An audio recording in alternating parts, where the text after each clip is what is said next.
एक नए वीडियो के साथ आज मैं फिर हाजिर हूं, आपका होस्ट दोस्त क्रांति जोशी आपका स्वागत करता हूं मेरे वी मास्टर में, जिसमें हम दिखाते हैं वर्ल्ड अफेयर्स और डिफेंस के दिन भर की टॉप खबरें। तो चलिए जान लेते हैं। हमारी वेबसाइट पे कुछ नए प्रोडक्ट्स आए हुए हैं, आप इनको चेकआउट करिए। अगर आपको ये पसंद आते हैं इनको खरीदिए।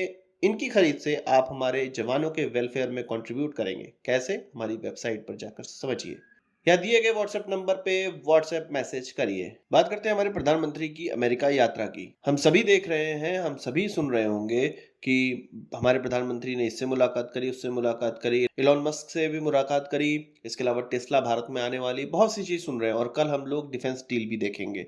पर एक ऐसी चीज जो कि नहीं सुनी गई वो ये थी कि 70 अमेरिकन सांसदों ने यूएस प्रेसिडेंट से ये अर्ज की हुई थी, ये कहा था कि जब प्रधानमंत्री आएंगे तो उनसे ह्यूमन राइट्स का जो इशू है उसको उठाना। हम जानते हैं कि अमेरिका के बहुत से ऐसे गुट हैं, ऐसे समूह हैं जो कि भारत में ह्यूमन राइट वायलेशन हो रहा है ऐसा कहते हैं और उसका प्रमोशन करते हैं। यही ऐसे ग्रुप थे जिन्होंने कहा कि प्रधानमंत्री से इससे संबंधित प्रश्न पूछिएगा और इसको आवाज उठानी है। और इस तरह की आवाज हम लोग बराक ओबामा के समय में भी सुनते आए हैं, पर इस बार उल्टा हुआ। अमेरिका के एनएसए ने पहले ही पत्रकार वार्ता में ये कह दिया था कि ह्यूमन राइट वायलेशन की कोई भी बात प्रधानमंत्री से नहीं होगी और ये जो चीजें हैं वो भारत की जनता डिसाइड करेगी। भारत के अंदर हो रहा है, इससे अमेरिका का कोई रिलेशन नहीं है। पत्रकार भी इस चीज पर बात नहीं करेंगे, ना ही अमेरिका की सरकार इस चीज पर बात करेगी। ये क्लियर इंडिकेशन देता है कि अमेरिका भारत के अंदर कुछ भी चल रहा हो उससे कोई मतलब नहीं रखना चाहता, जो कि सही है, और सीधे व्यापार से मतलब रखना चाह रहा है। वो ये चाह रहा है कि भारत उनसे डिफेंस इक्विपमेंट खरीदे, कॉपरेशन बनाए, ताकि चीन को जो पटखनी देनी है इस एरिया में वो भारत के द्वारा ही दी जा सकती है। तो भारत को नाराज हमें नहीं करना है।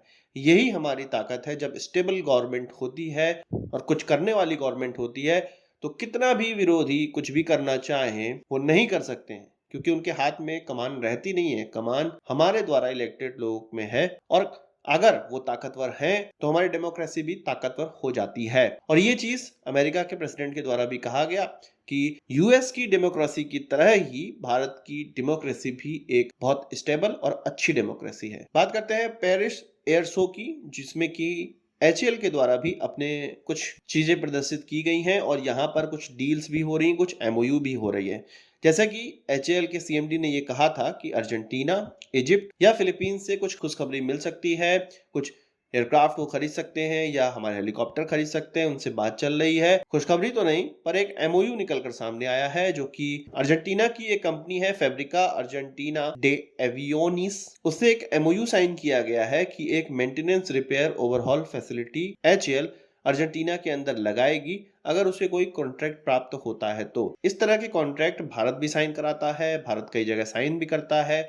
हमने मलेशिया के अंदर भी साइन करा हुआ था और इससे लग रहा था कि भारत के प्रोडक्ट बिकेंगे, पर ऐसा नहीं हुआ। यहाँ पर भी हम साइन कर रहे हैं। साइन करने का मतलब ये नहीं है कि हम प्रोडक्ट वहां पर अब बेच रहे हैं। इसका मतलब ये है कि अगर हम प्रोडक्ट बेचते हैं तो हम इस तरह की फैसिलिटी लगाएंगे। ये एक एमओयू है, मेमोरेंडम ऑफ अंडरस्टैंडिंग है कि दोनों ही देशों के बीच में ये अंडरस्टैंडिंग हो चुकी है। खैर, मैं तो यही चाहूंगा कि जल्द से जल्द एचएएल को कुछ कॉन्ट्रैक्ट प्राप्त हो, अर्जेंटीना कोई कॉन्ट्रैक्ट दे और हम एमआरओ भी लगाएं, हम वहां पर इसकी मैन्युफैक्चरिंग यूनिट भी लगाएं। हम तो यही चाहेंगे, पर इसको बहुत बड़ी खुशखबरी हम नहीं कह सकते हैं। ये एक फॉर्मेलिटी मात्र ही अभी कहा जा सकता। बात करते हैं K9 वज्रा टी की। एलएनटी के द्वारा डिफेंस मिनिस्ट्री को अप्रोच किया गया है कि कब खरीदोगे नए 100 K9 वज्रा टी।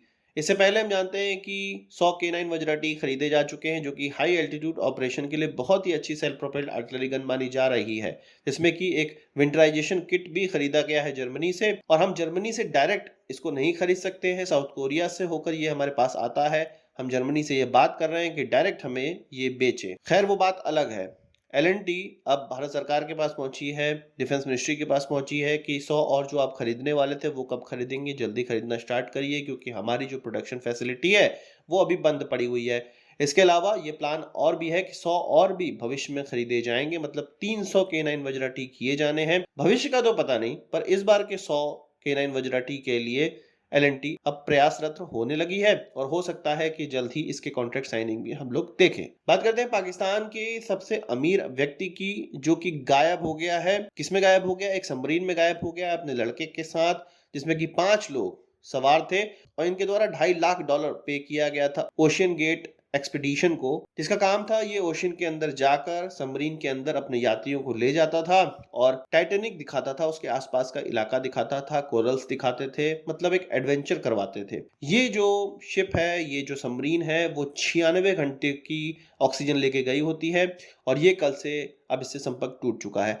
40 घंटे की ऑक्सीजन जब मैं ये वीडियो बना रहा हूं तब कहा जा रहा था और अभी भी उनका ट्रेस नहीं है। अगर कोई दुर्घटना होती है तो पाकिस्तान के लिए एक बहुत बड़ी क्षति इसको माना जा सकता है। आपका क्या कहना है कमेंट बॉक्स में जरूर बताइएगा। बात करते हैं साउथ कोरिया की। साउथ कोरिया के द्वारा एक डिफेंस सिस्टम लगाया गया था जो कि अमेरिकन डिफेंस सिस्टम था थार्ड, जो कि 2017 से ही लगाया गया है, पर इसकी फुल एनर्जी का इस्तेमाल या फुल इस्तेमाल नहीं किया जा पा रहा था क्योंकि इसके रडार से जो इलेक्ट्रोमैग्नेटिक रेडिएशन निकल रहा था उसको बताया जा रहा था कि ये ह्यूमंस के लिए खतरनाक है। आसपास की जो बसावट है, क्योंकि साउथ कोरिया बहुत छोटा देश है तो इसको बसावट के बीच में ही लगाना पड़ता है, और क्योंकि नॉर्थ कोरिया से उनका जो कॉन्फ्लिक्ट है या जो बॉर्डर है वो काफी बसावट वाला जगह है, इसलिए इसको वहां पर लगाना पड़ता है। तो बसावट को प्रॉब्लम ना हो, इलेक्ट्रोमैग्नेटिक रेडिएशन उनको ना लगे, इसके लिए इसको अपनी पूरी इंटेंसिटी से इस्तेमाल नहीं किया जा रहा था। इसके लिए एक स्टडी की गई थी जिसकी स्टडी का अब रिपोर्ट आ गई है और इसमें कहा जा रहा है कि 0.2% से भी कम